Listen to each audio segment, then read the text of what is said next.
Meron kayong Tagalog Bible, better. Ito po ay mula sa Mabuting Balita Biblia na version.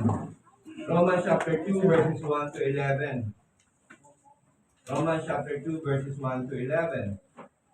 Ang ating babasahin nito ay patungkol sa isang argumento o rhetoric argument na ibinigay ni Pablo patungkol po sa relasyon ng mga Hudyo at mga Hintil in the sense of tanaw ng Diyos sa kanilang dalawa.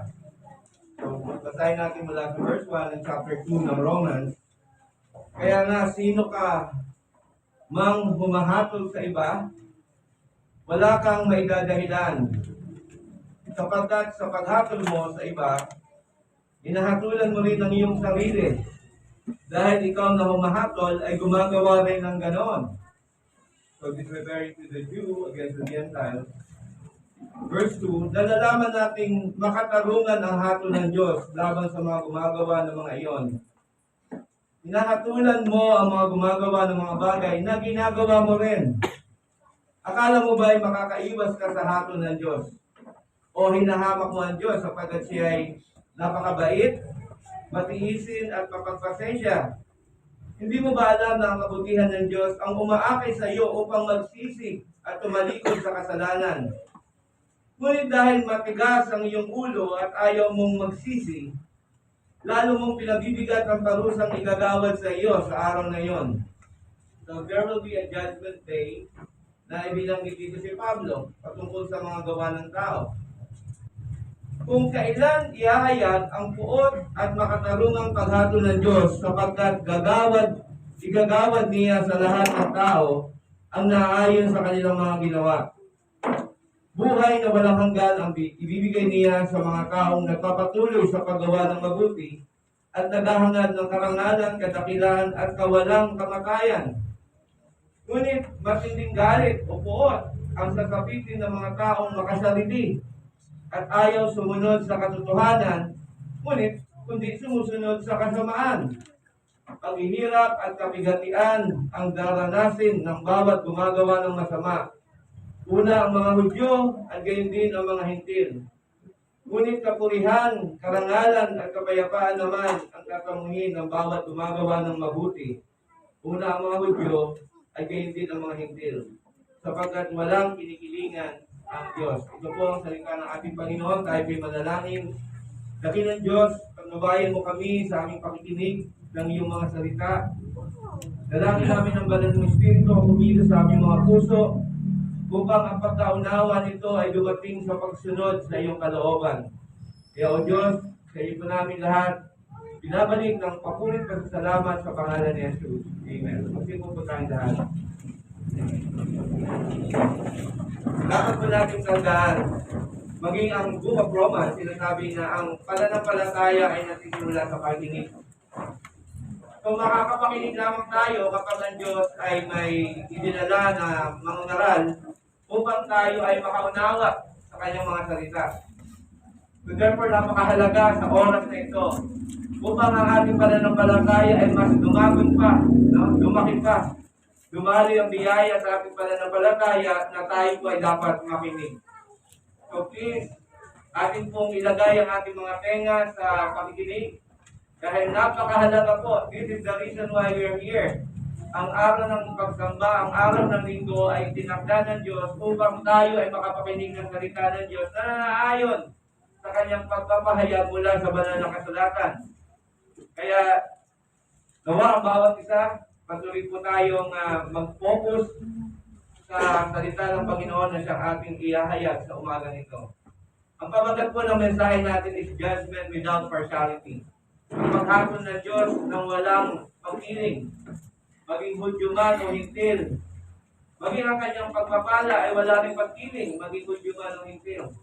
So dito, ating ipinapahayag na ang Diyos ay walang kinikilingan ng sino pa man. Ang nagkasala ay kanyang paparusahan, ngunit ang mga taong humingi, nakatanggap ng kanyang biyaya, Hudyo man o Hintil, ay kanya itong ipagkakaloob. Tatlong usapin po ang pag-uusapan natin. Una, walang makalulusot sa hatol ng Diyos. Kamakailan lang, inatulan si kay Bong Navarro. Lee, at saka si Denise. Kasabay po nung napanood ko yung balita, nanood din po ako ng isang documentary ng mga tao sa loob ng kulungan. Ano yung pinaka nag-document eh. Nung kanyang in-interview ang lahat ng mga tao sa kulungan, ang mga sagot nila kung sila ba'y nagkasala, though there are people there na sinasabing they are guilty. That's good. No? Ang mga taong naghahayag na sila'y makasalanan ay pinatatawan ng Diyos kung hihingi ito ng kapatawaran sa Diyos. But most of the people, sinasabi nila, wala po kaming kasalanan. Kami po ay tinaniman lamang ng mga droga, kami ay tinaniman lamang ng mga bagay. Bagamat maaaring may katotohanan, but nobody knows. Sino ba makakaalam sa kasalanan kung si Bong Navarro o ay may kasalanan o wala? Wala naman nakakaalam sa atin. O itong mga taong ito ay totoong iplinano na torture, yung hingan ng pera ang sila Bong Navarro for their own sake. So nobody knows. Pero sila, of course, alam nila yan. Pero, ang tao man ay makatulan ng walang kasalanan, darating din ang panahon ng biyaya ng Diyos sa kanilang buhay. Ngunit ang tao naman na maaring hatulan ng walang kasalanan, may kasalanan pero hindi na nahatulan kasi ang batas natin ganyan. Pag ang isang kaso is without reasonable doubt, no? Walang pagdududa, pero pwede niyang mailusot ang isang kaso kahit na siya ay may ginawa. Sa madaling salita, pwedeng malusutan ang kaso sa mundong ito, pero walang makalulusot sa ating Panginoon sa tatlong araw na kanyang itinakda. So that will be my first point. Pangalawa, merong itinakda ang Diyos ng paghahatol niya. Nang lahat ng tao ay haharap sa kanyang hukuman at hahatulan, which is my third point, hahatulan ang tao ayon sa kanyang mga gawa. Minsan nakakalito ito ayon sa kanyang mga gawa. Para bang, ibig sabihin ba, Pastor, maliligtas ba tayo sa pamamagitan ng gawa kung ang paghatol ng Diyos ay nagmumula sa paggawa? So, minsan nakakalito yan, but first, because of God's words, ay ma-explain din sa atin ng maayos sa umagang ito kung bakit ang Diyos ay hahatol one day na ayon sa gawa ng tao. Ang akala ko ba tayo ay sa pananampalataya? Pero bakit ngayon ang pananampalatayang ito ay hindi ka maliligtas sa pamamagitan ng anumang gawa, kundi sa pananampalataya? But this time, sinasabi ng banal na kasulatan na ang mga tao in that day, in the judgment day, sila ay hahatulan ayon sa kanilang mga gawa. Lilinawin natin mamaya yan on my third point. So, unang punto natin from verses 1 to 3, na binasa natin, balikan natin verses 1 to 3. Ang sabi dito, kaya nga, sino mang humahatol sa iba, wala kang kadahilanan sapagkat sa paghatol mo sa iba, hinahatulan mo rin ang iyong sarili dahil ikaw ay humahatol. Nagawa mo rin yung hatol mo. No, minsan, ganyan ang tao. Yung may hatol ka sa isang tao, pero sa totoo, yung ginagawa niya, yung hinahatol mo sa kanya, ginagawa mo rin. No? Kaya nga sabi, ang magnanakaw, galit sa kapwa magnanakaw. No? Kaya sabi sa rito sa verse 2, nalalaman nating makatarungan ng hatol ng Diyos. Ang hatol ng tao, pwedeng maging tama, pwedeng mamali, at pwedeng makatarungan, at pwede rin hindi makatarungan. Pero ang Diyos, kapag umatol, makatarungan.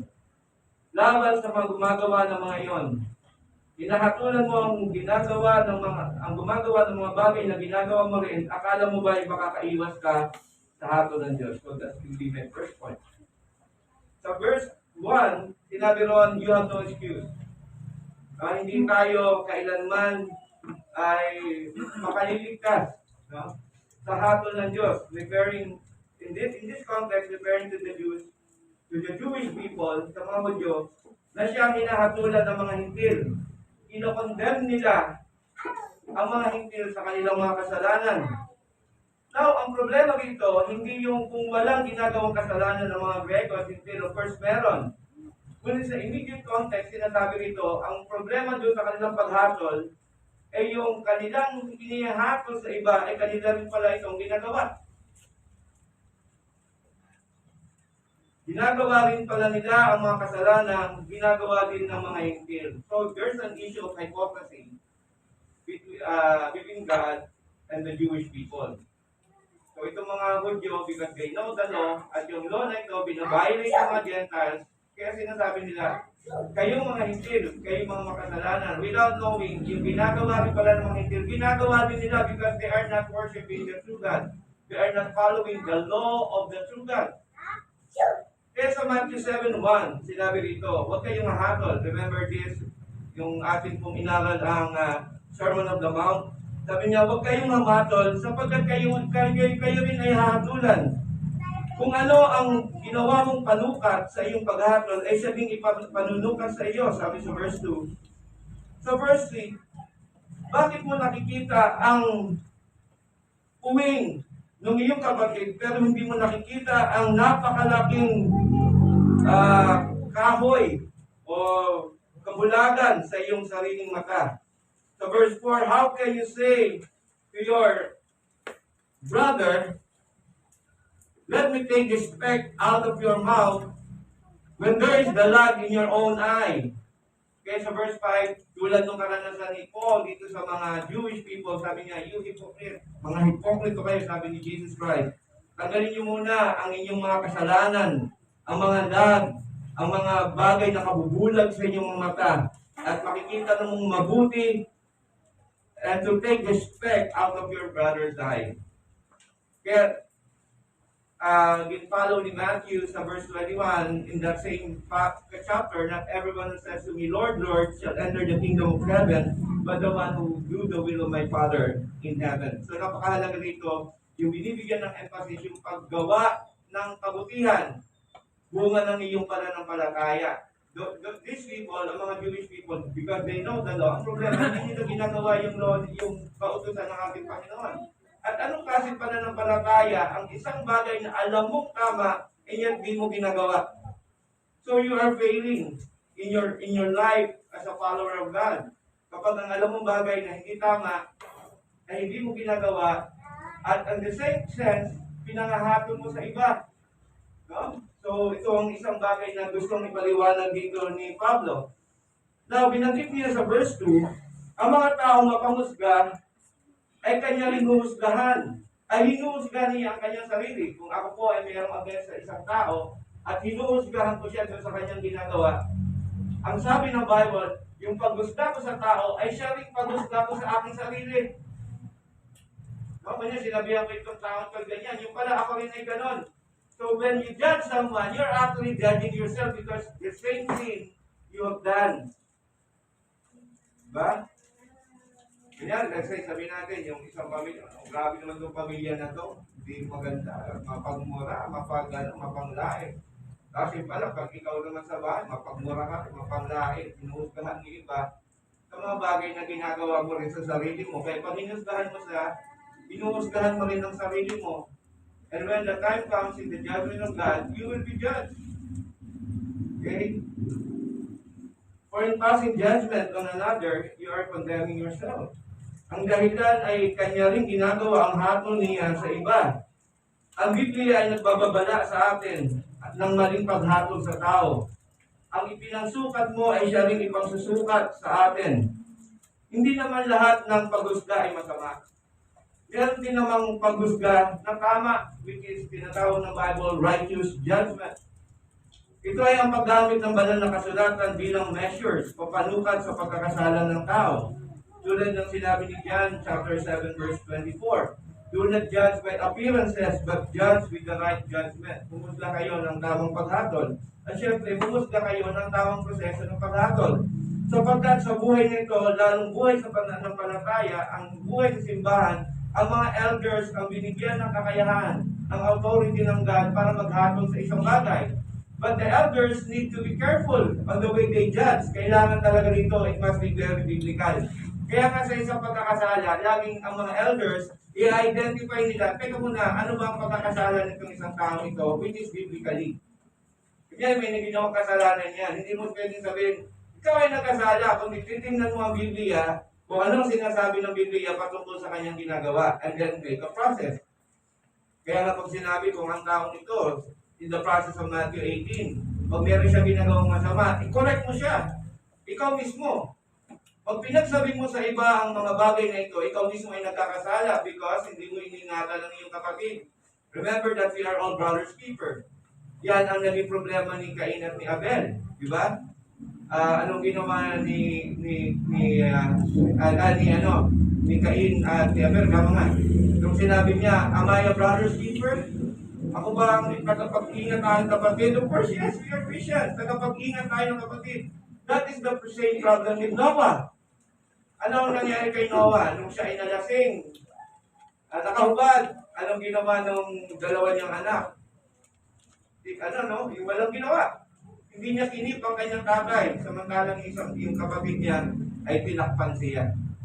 So makita natin dito, ang isang responsibilidad ng bawat Kristyano ay ialagaan ang honor ng bawat isa. Kaya ang dapat pag merong nagkakasala, dapat i-correct mo siya at bantayan mo siya na hindi niya na muling magawa yung kanyang kasalanan.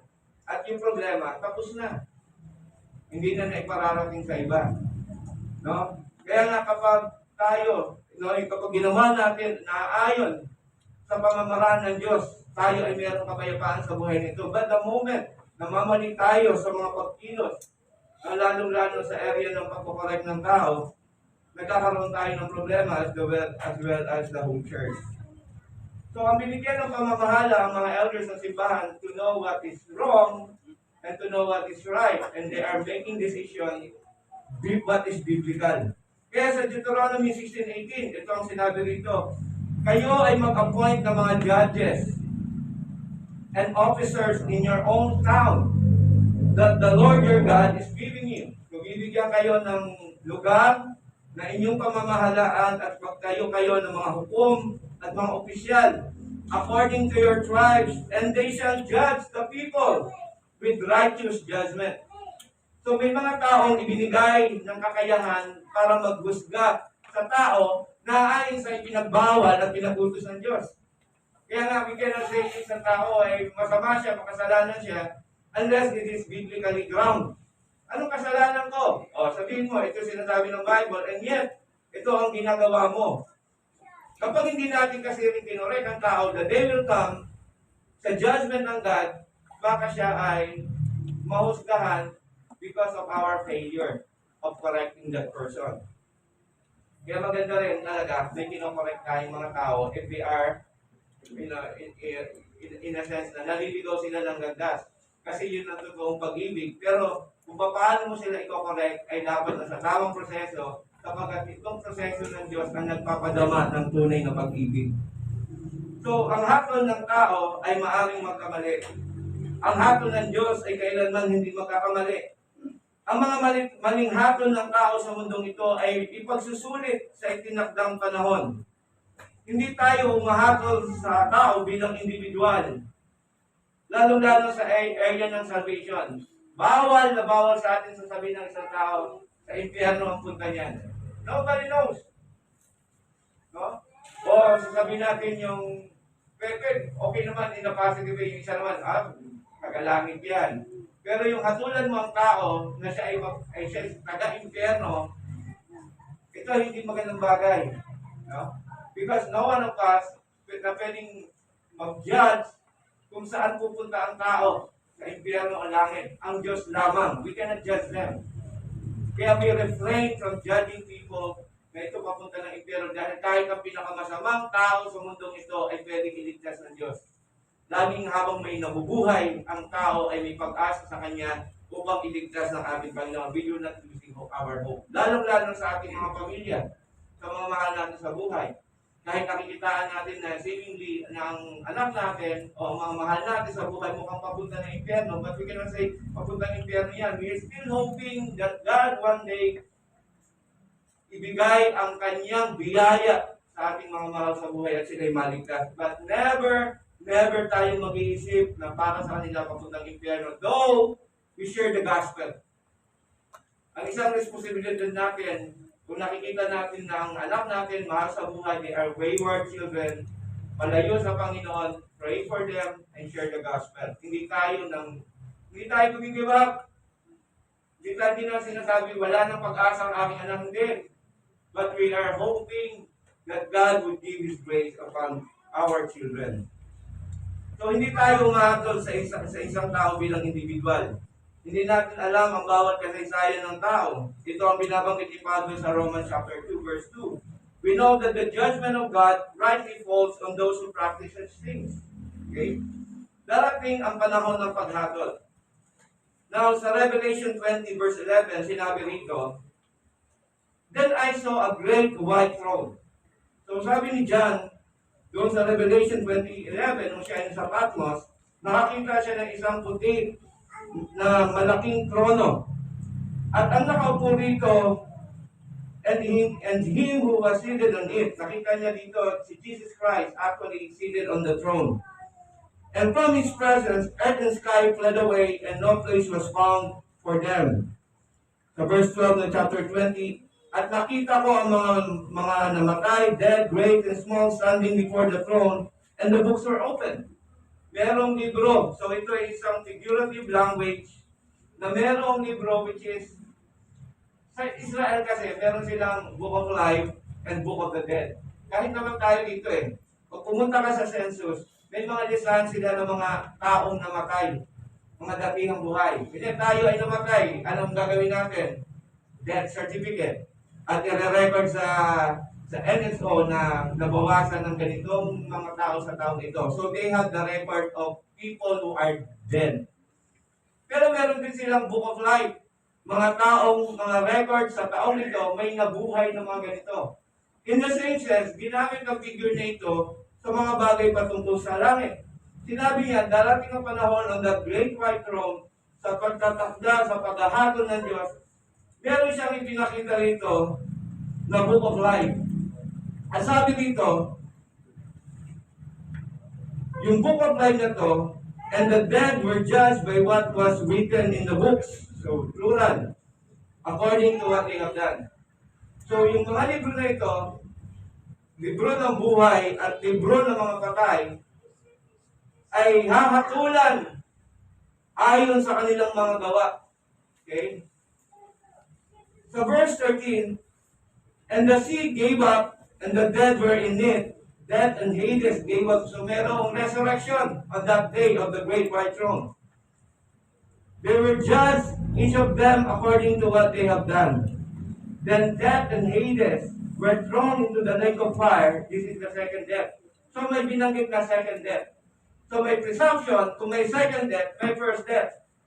Kailan nangyari yung first death? Yung kamatayang pisikal. At ang second death, ito ang kahatulan ng Diyos na gagawin niya sa darating na panahon. Ang Biblia rin may sinabing first resurrection. Pag mayroong first resurrection, presumably, mayroong second resurrection. Ang first resurrection ay ito ang panahon na kung saan ang isang tao ay na-born again. That is our regeneration na binabanggit ng Bible. At kabilang itong first resurrection ito, sila ay kabilang doon sa pinagaharian ng Diyos. Kaya sabi doon, they will reign with Christ in 1,000 years. Okay? Those who are being beheaded. Ibig sabihin lang ng beheaded doon sa book of Revelation, not necessarily beheaded. It's a figure of those people who are Christians willing to die for the cause of the gospel. Hindi sila tumigil, talagang handa silang ibigay ang kanilang buhay para sa ating Panginoong Jesucristo. Yun ang ibig sabihin nun, that they are willing to give their life.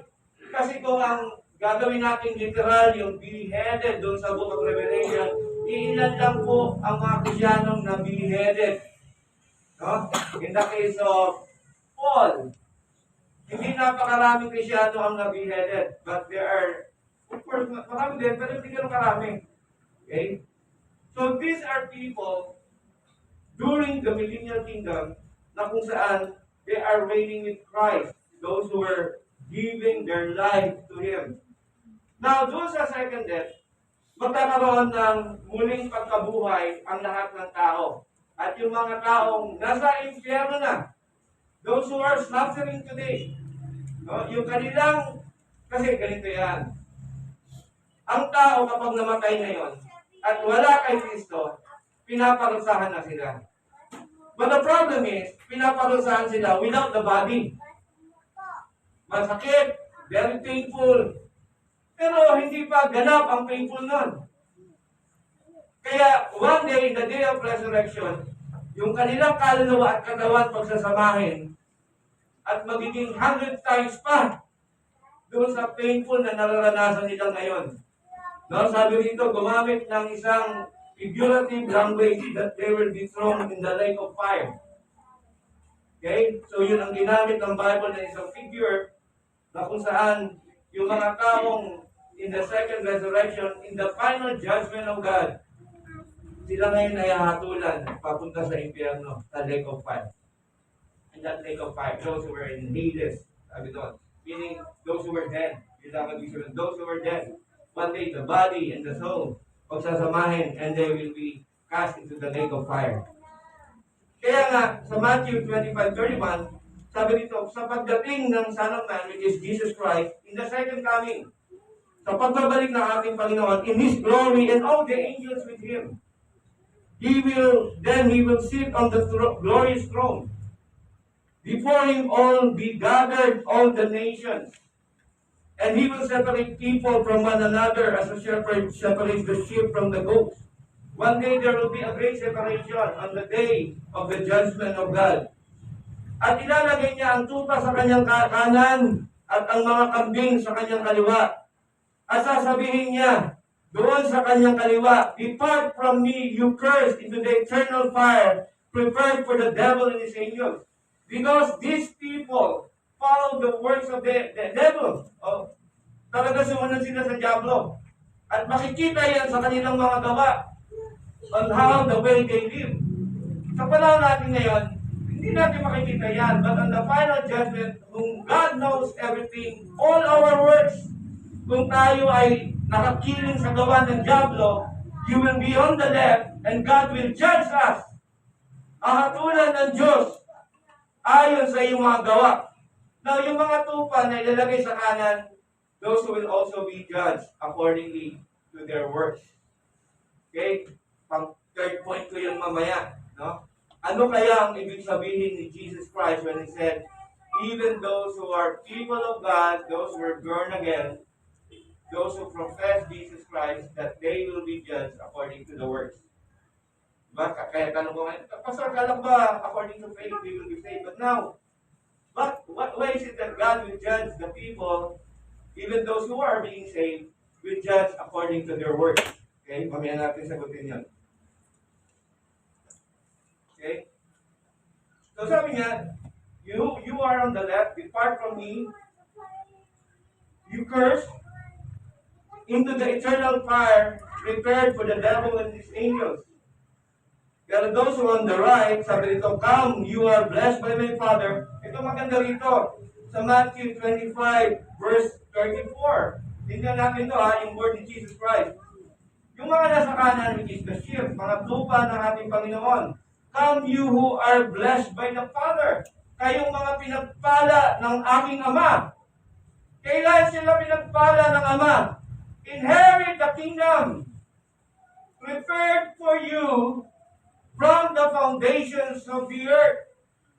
Itong mga tao nito sa kanan, ang kanyang mga tupa, pinagpala ng Diyos at magmamana ng kaharian ng Diyos na inihanda sa kanila noon pa, bago palikhain ang mundong ito. The Lord bless them. At ito ang malinaw na sinulat ni Paul doon sa mga taga-Efeso. Ephesians 1:4. Sabi ng Diyos sa Ephesians 1:4, kayong pinagpala ng Diyos mula pa sa foundation of the earth, those who are elected, chosen by God, mga pinili ng ating Panginoon, mula pa noong una, bago pa ang mundong ito, pinagpala na kayo ng Panginoon, at kayo ililigtas, ibibigay kay Kristo para sa inyong kaligtasan. Now, inherit the kingdom prepared for you from the foundations of the world. Now, the question would be, why the judgment based on works? Because simply it is the fruit of who you are. Ang iyong gawa ay bunga na kung sino ka talaga. Diba? Sabi ng Bible, by their fruit you will know them.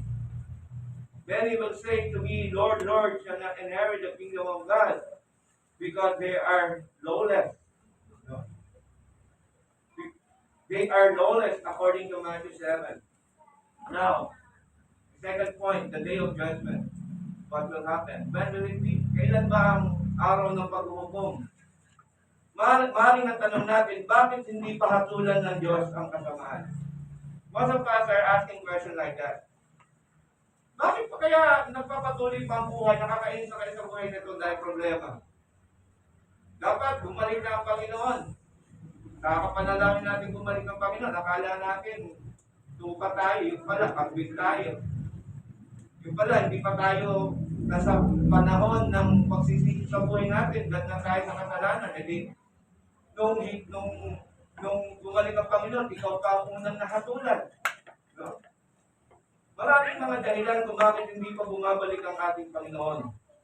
At ang pinakamalinaw na dahilan dito ay ang Diyos mismo, kung bakit hindi siya bumabalik. Now, ang unang dahilan kung bakit hindi pa bumabalik ang Panginoon ay upang iligtas niya ang dapat pang iligtas. Remember, the day will come, God will return, when the last elect already being saved. Kaya nga lang, hindi natin alam kung sino ang mga hinirang, ang mga elect. Sabi nga ng isang mga ngaral, kung ang elect ay may nakatatak sa kanyang katawan na siya ay hinirang, pinili ng Diyos. Hindi ko na ipapangaral ng mabuting balita doon sa walang tatak na sila ay hinirang ng Diyos. Kasi hindi naman sila talaga magre-respond sa gospel. Ang magre-respond lang sa gospel ay yung mga hinirang at tinawag ng Diyos mula pa sa mundong ito. So, talagang useless. No? Kaya nga tayo, nagtsatsaga tayo, on that reason, may mga elect. Ito ang dahilan kung bakit ang gospel ay effective. Na hindi ka manghihinayang na ipangalan ng mabuting balita kasi may mga elect na tatawagin ng Panginoon, may mga hinirang siya na kanyang ililigtas. Na siyang maliligtas lamang sa pamamagitan ng pangangaral ng mabuting balita. On that reason, the church were being commissioned to preach the gospel. Kaya trabaho natin to share the gospel. Kasi may mga hinirang ng Diyos. Kung walang hinirang ng Diyos, walang maliligtas kahit isa. Because every people, lahat, total people, lahat ng tao, because of their depravity, they will not accept the gospel. Walang sino mang tatanggap, mananalig, mananampalataya, maniniwala sa Diyos kung walang hinirang. Kaya kung walang hinirang, huwag na tayong mangaral. The fact na merong hinirang ang Diyos na kanyang nililigtas, dapat ang simbahan ipangaral ang mabuting balita. Sapagkat alam natin na merong ililigtas ang Diyos. Kaya salamat sa Panginoon sa kanyang mabuting balita na merong pag-asa ang mga tao. Bagamat hindi natin alam kung sino, pero tayo ay kanyang hinairam para ipangaral ng mabuting balita. Now, ano ang dahilan kung bakit ng Diyos parang napakabagal? No? Alam niyo, ang isang kabagalan, may virtue rin yan. May magandang bagay dyan. Karamihan ng mga kabataan, masyadong mabilis, magsusok. Kaya nagmamadali sa buhay na wala namang di manok na nagmamadali. Maging minsan, kanina pag-usapan namin, yung mga kabataan, lalo-lalo na pang nailagay nga sa mga decision making, ang bilis nilang mag-decision. Parang gusto agad ganito ang mangyari. Pero yung mga may edad na, they know how to walk slowly. Sabi nga, kung mabilis kang maglakad, patakbo, kung nakatapak ka ng tinik, malalim.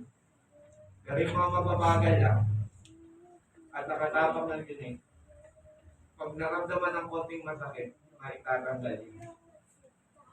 So, ano ang sabi ng Bible? Bakit ang Diyos parang mabagal? Hindi niya hinahatulan ng ganyang tao.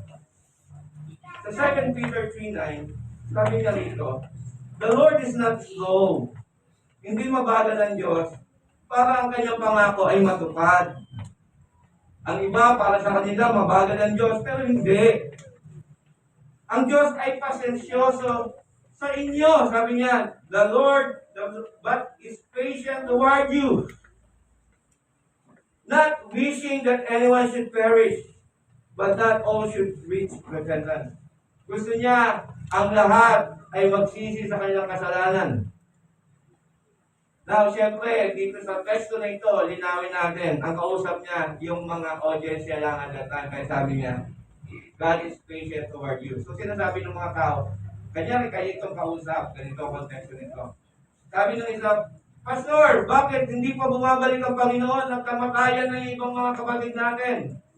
Sabi niya, alam niyo, ang Panginoon ay mapasensyoso sa katulad niyo. Kung siya ay bumalik noon, hindi kayo naligtas.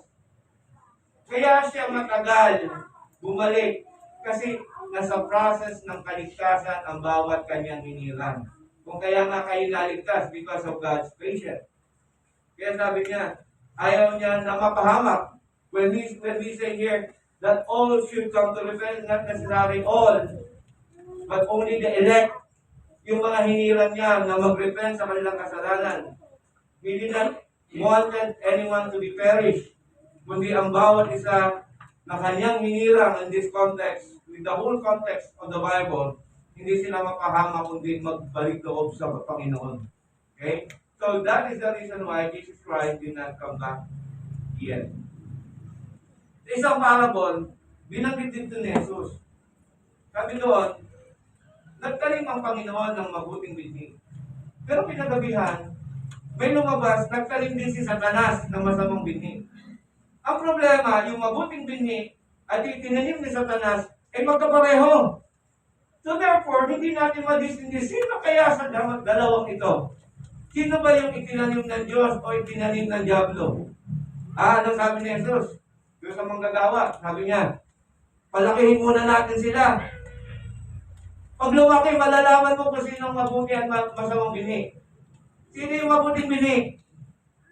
Nung lumago ang wheat at ang weeds, yung wheat may bunga.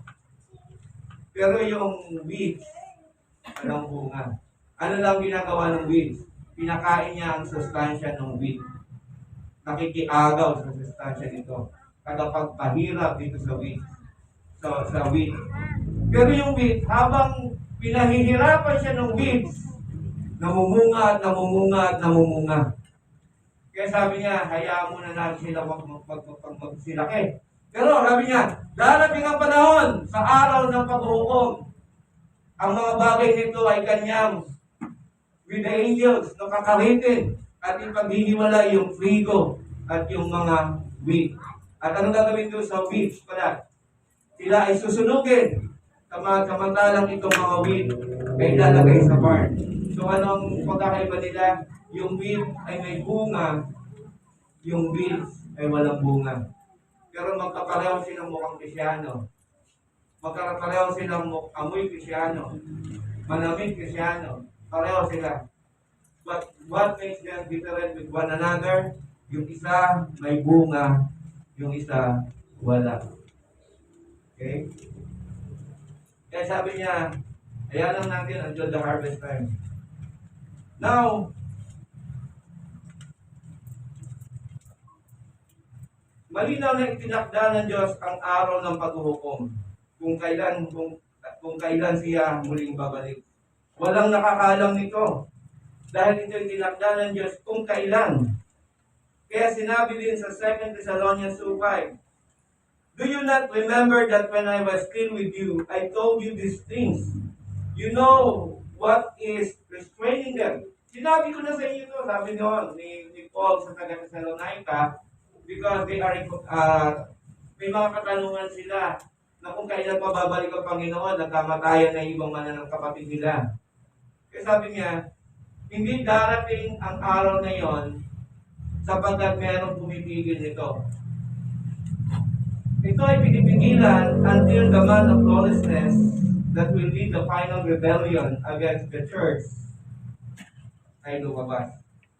So bakit hindi pa lumalabas yung man of lawlessness, which is also the final antichrist? Maraming antichrist, pero mayroong final antichrist that will lead all the nations into rebellion against God. Now, so that He may be revealed in His time. Kailan marireveal yung Antichrist na ito, which is the final Antichrist? Sa panahon ng Diyos na itinakda niya. So that is the one restraint. Hindi darating ang mga bagay na yan until the time God said. Kaya huwag tayong maghanap ng mga bagay sa mundong ito na, ayan na, ang China, ayan, babalik na ang Panginoon. Wala. Ang pagbabalik ni Kristo ay ang panahong itinakda ng Diyos na walang nakakalam. Okay? Kaya yung nagre-restrain doon is not actually the man of lawlessness or Satan. It's actually God Himself. Because matatanggal ang nagre-restrain na yan until the time God will put that things away. Kaya lalabas ito sa panahong itinakda ng Diyos. May mga nagre-restrain, yun na yung Diyos mismo. Pag ikaw ay dispensationalist, ang sinabing nagre-restrain dyan para lumabas ang man of lawlessness, it's the Holy Spirit. No? Pag na-rapture na ang church, wala na Holy Spirit, saka lalabas yung that's the teaching of the dispensationalist. It is wrong. Kailan pa mangyayari yung pag umalis ang Holy Spirit dito, wala nang Holy Spirit sa lupa? Theologically, mali na yun. It can't be right. The Holy Spirit will always be here. Okay? Kaya turo ng DSP. Turo ko nung araw yan kaya alam ko na darating ang time sa rapture of the church, lahat ng may Holy Spirit, aalis na. Kaya ngayon, hahatulan nito dahil wala ng Holy Spirit sa lupa. Mali. Hindi pwedeng mawala ang Holy Spirit. Okay? Ang nagre-restrain, hindi ang Holy Spirit. Kundi ang Diyos mismo na siyang nagtakda ng lahat ng mga bagay. Kung kailan niya palalabasin itong Antichrist. Which is, sa Revelation 20, napakalinaw. No? Satan has been bound today. He was bounded for 1,000 years, which is beginning doon sa cross of Calvary sa panahon ni Jesus hanggang sa kanyang muling pagbabalik. Si Satanas ay nakatalikala, sabi ng Revelation 20, at hindi niya makakaya na tuksuin o i-deceive ang mga nations to go against the church. Okay? Para ito ay masakit ng simbahan, but the day will come, it will happen. So the man of lawlessness. Ito na ang itinakdang araw ng Diyos. Sa Revelation 20 verse 2, and he sees the dragon, the ancient serpent, who is the devil and Satan, and bound him for 1,000 years. The verse 3, and throw him into the pit, and shut it and seal it over him, so that he might not deceive. So the purpose of binding, no? Kailan ba na-bound? Noong panahon ni Jesus Christ, nakita niya yung 70 people, yung dalawa-dalawa, nangaral sila, nakita they saw Satan like a lightning na bumagsak. No? At ito rin ay isang realization nung sinabi ni Jesus Christ, unless the strong man being bound. Okay? Pag pinasok mo yung bahay, kailangan yung strong man doon sa bahay, talian mo para makuha mo lahat ng mga gamit sa bahay. Kung hindi mo nangyari yun, hindi mo makukuha, hindi mo magagawa ang gusto mo. So, nagkaroon realization yan, nung si Satan sa Revelation 20 sinabi doon, he was being bound. Sa panahon natin ngayon, si Satanas ay nakatalikala. Now, that's a figurative language. Walang kalikala para sa espiritu. Di ba? Paano mo tatalikalain si Satanas kung siya ay espiritu? So, walang literal na chain. Walang literal na nakatali kay Satanas. Kundi ito ay restraining power ng God para hindi niya magagawa yung pag-deceive sa nations. Sinabi lamang sa Revelation 20, yung binding, yung pagiging bound ni Satan is for him not to deceive the nations to go against the church. But one day he will be released. So it's a figurative language na ngayon sa panahon natin, hindi magagawa ni Satanas. Though there's a regular, constant persecution sa church, pero habang nangyayari yun, nag-grow ang church. Nagpo-flourish ang gospel. Dumarami ang simbahan kahit sa day of persecution. Eventually, the church, ang simbahan ay ipinanganak sa time ng persecution. Okay.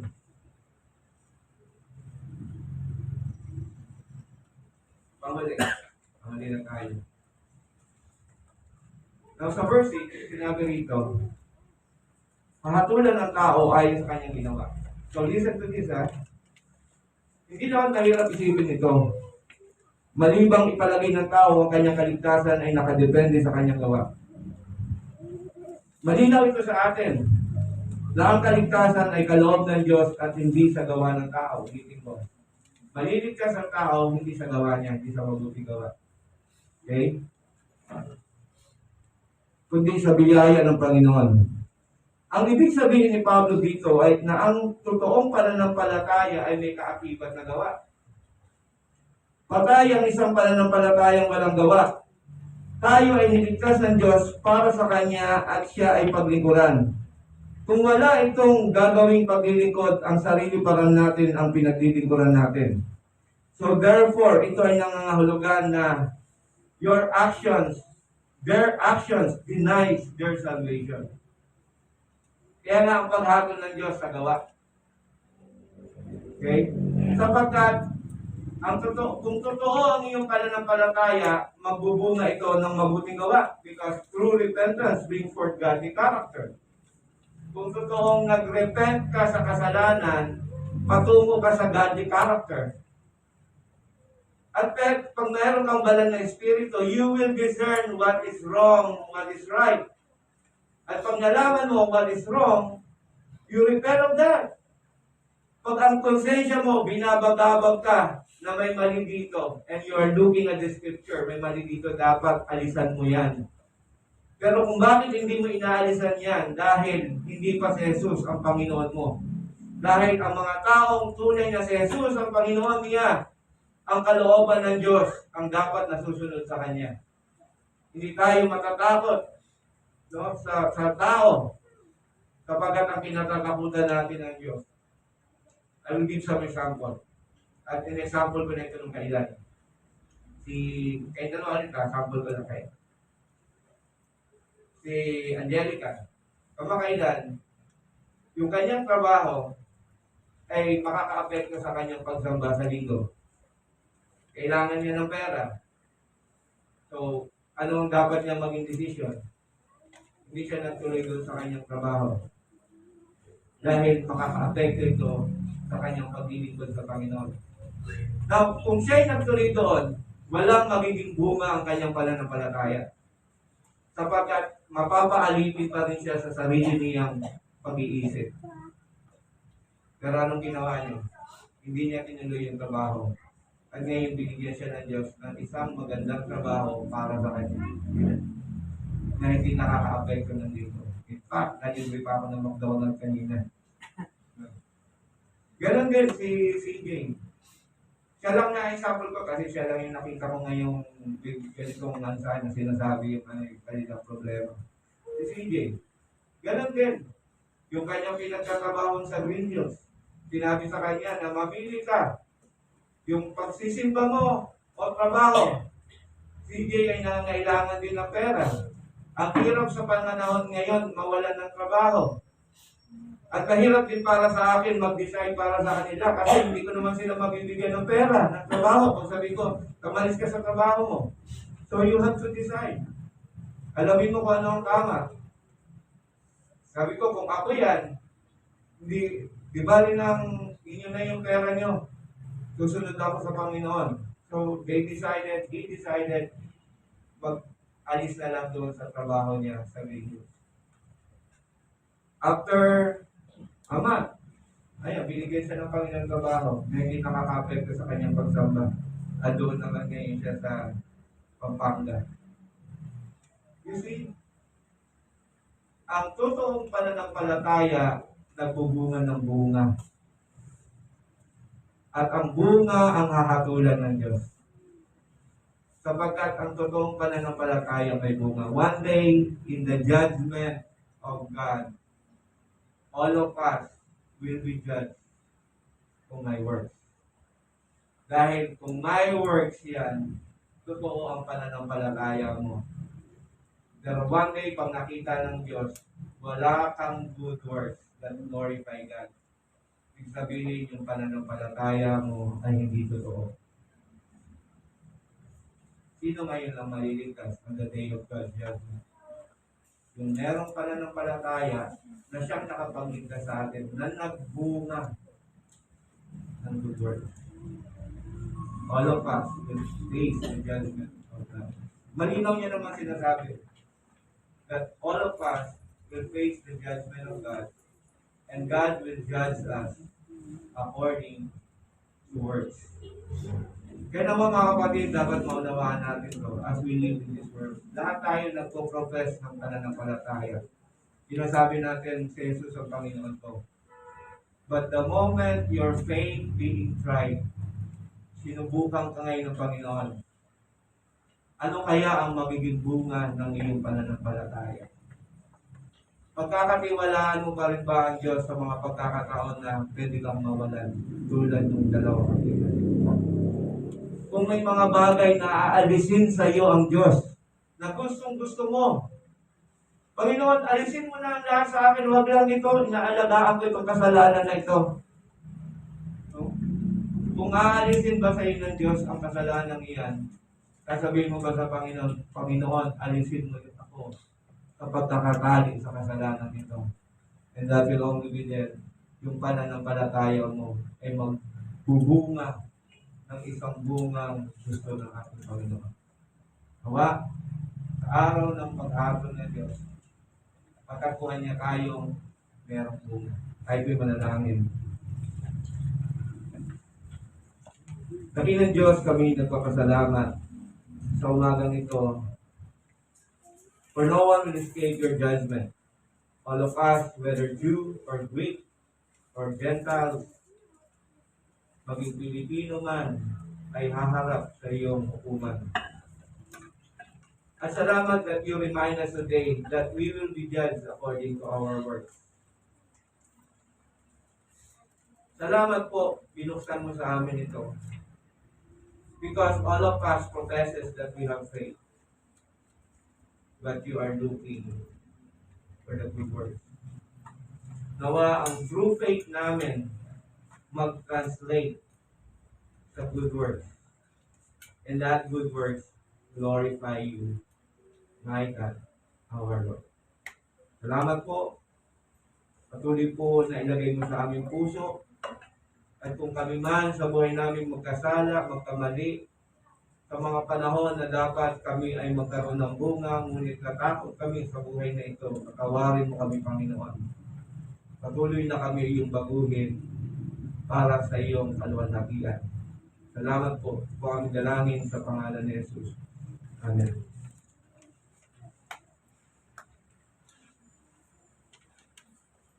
Okay, tayo po ay dadaan sa Lord's Supper. We will done at 11:30. God willing. Okay. Pakibukas na po ang ating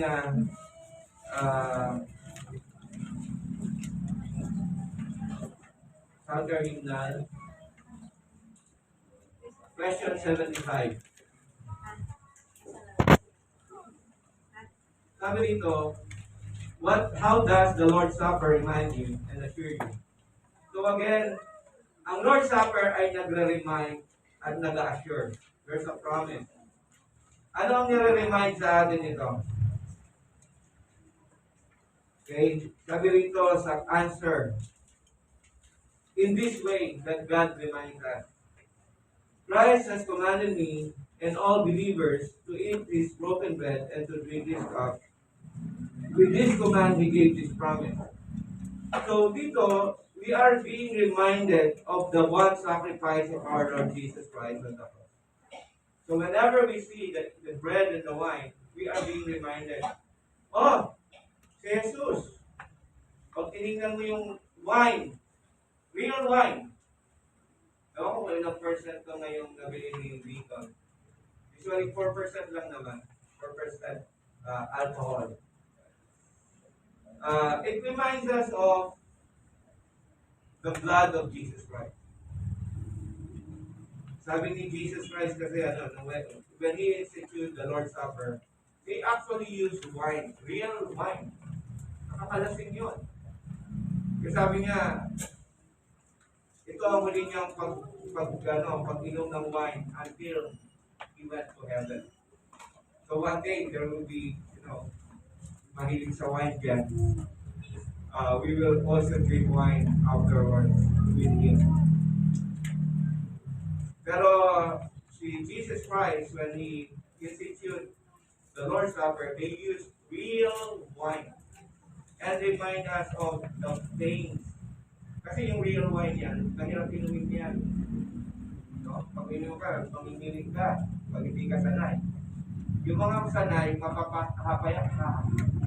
Yung mga sanay uminom ng wine. Pero yung mga hindi sanay, kasi it reminds of the pain of Jesus Christ. Kaya nga may meaning din yan. Hindi tayo uminom ng juice. Then hindi apple juice ang uminom ni Jesus Christ. It's actually real wine. Okay? So it reminds us of the blood of our Lord Jesus Christ when we drink the wine. At hindi lang yan, it also represents the gospel. Jesus Christ died for us. He bought us by His blood. Kaya yung wine malaga. So the moment you drink it, it reminds you na not only you believe in it, but you accept it in your whole body, your whole system, the blood of Jesus. Yung bread, yan naman yung katawan ni Jesus Christ. Na siyang pinahirapan para sa atin. That's why meron lang one bread na paghahatian natin. That is the body of our Lord Jesus Christ. Given to you. Salit na ikaw ang pinalo, ikaw ang pinahirapan, si Jesus ang pinahirapan para sa iyo. Kaya nga every time we take it, it reminds us of the death of the one sacrifice of our Lord Jesus Christ. Now, hindi lang siya reminding us, but also assurance. Ito sabi niya, first, as surely as I see with my eyes the bread of the Lord broken for me and the cup given to me, so surely His body was offered and broken for me, His blood poured out for me on the cross. So, kami naman, ginamit mo muna ang mata, sabi niya. So, surely as I see with my eyes, ginamit mo yung mata mo. Now, you see the gospel. Now, nakita mo, may faith ka na. No? May pananampalataya ka na, nakita mo na eh. Pagalingin natin kami para hindi nyo makita. Yeah. The moment you see this, maglalagay ng faith sa iyo yan. Because it reminds you of the death of Jesus Christ and His body given to you. Now, so surely, His body was offered and broken for me, and His blood poured out for me on the cross. Okay? Second, sabi niya, as surely as I received. Ngayon nakita niyo na mamaya, ibibigay na sa inyo. At the moment you receive it, pag tinanggap niyo na ito, sabi, from my hand, of Him who serves. May magsiserve para sa inyo, ibibigay sa inyo yan. And taste with my mouth. Kaya, when we do this, see to it that you are doing this by faith. No? Kaya, pag nakuha mo na, and taste with your mouth the bread and cup of the Lord given me. It is a sure sign of Christ's blood, body and blood. So surely, He nourishes me. Binubuhay niya tayo. Kung paano ang wine and bread, binubuhay ang ating katawan. But when we take this, by faith, binubuhay niya ang iyong Espiritu Santo, ang iyong Espiritu. He nourishes and refreshes my soul for eternal life. Ito ang pagkain nating spiritual sa buhay na walang hanggan. Sa pamamagitan ng kanyang crucified body at ng kanyang dugo. That's why whenever you take this, Lord, ikaw ay binibigyan ng buhay. Kaya every time, every Sunday, every first Sunday, narito ka, preparing your life, preparing yourself to receive this. Sapagkat ito ang nagbibigay buhay sa ating kaluluwa, sa buhay na walang hanggan. Ito ang pagkain natin. The moment na parang ayaw mo na ito, the moment you sin, simula wala nang papayak ang iyong espiritu. Ito ang tanging pagkain natin sa espiritu. The moment you feel at dumarating panahon na hindi ka na nakapag-prepare, and you will say, I don't need it. Ano ibig sabihin nun? Nawala ba yung kaligtasan ko? No. Maaring from the start, hindi ka talaga nalig. Aral na turo natin kanina sa Sunday School. Hindi tayo nagpapatuloy sa kasalanan. Sapagat ang Espiritu Santo ang siyang gumagaway sa atin, na siyang nagtuturo sa atin ng buhay na naman. That's why when you sin, pag ikaw ay nagkasala, repent ka. May magandang pangako ang Diyos sa mga nagkakasala. Ano yun? 7 beses ka magkasala sa isang araw, pagtatawagin ka ng Diyos, 7 at 70 ka. Walang hanggan, pero kailangan kang humingi ng tawad sa Kanya. Ang hindi pinatatawad ng Diyos yung mga taong hindi humingi ng tawad. Ang sabi ni Satanas, huwag ka namin, lagi mo nung ginagawa yung kasalanan na yan. Si Satanas may sabi nun. Ang sabi ng Panginoon, 7 at 70 ka, basta humingi ka ng tawad. Version 1:9, if you confess your sin, is able to forgive you. Huwag kang hihinto, huwag mong isipin, hindi mangyayari ito na, Panginoon, saka na lang ako mag-Lord's Supper pag mabait na ako, hindi kayo mabiging mabait. Lagi tayong magkakasala. Saka na po, paganda, walang araw ng paghahanda. Kaya sabi ng Bible, today, if you hear His voice, you obey. Kung narinig mo ang kanyang tutulinig, huwag mo sabihin, hindi pa ako handa. Hindi pa ako. Para saan pa sa Jesus para hindi tayo linisip sa lahat ng kamihan. So my dear brothers and sisters, whenever we sin, the Lord will forgive us. But you have to repent. Even the Bible says, you repent and sin no more.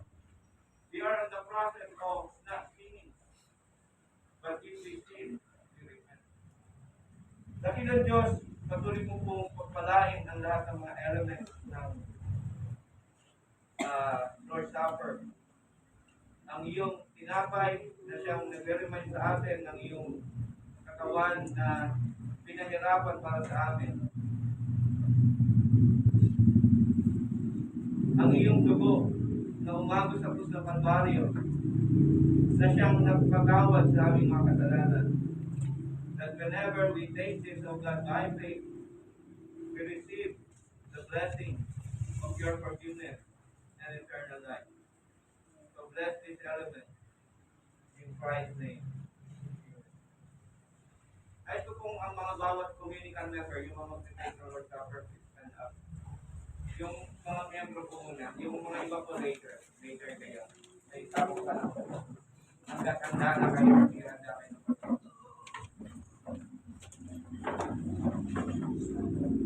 Noong labing si Jesus ay pinagkalulo, lumambot siya ng tinapay. Pinagpasalamat niya ito. Pinaghati-hati. At inabot sa kanya mga alaga. At kanyang sinabi, ito ang aking katawan na ibinibigay para sa inyo.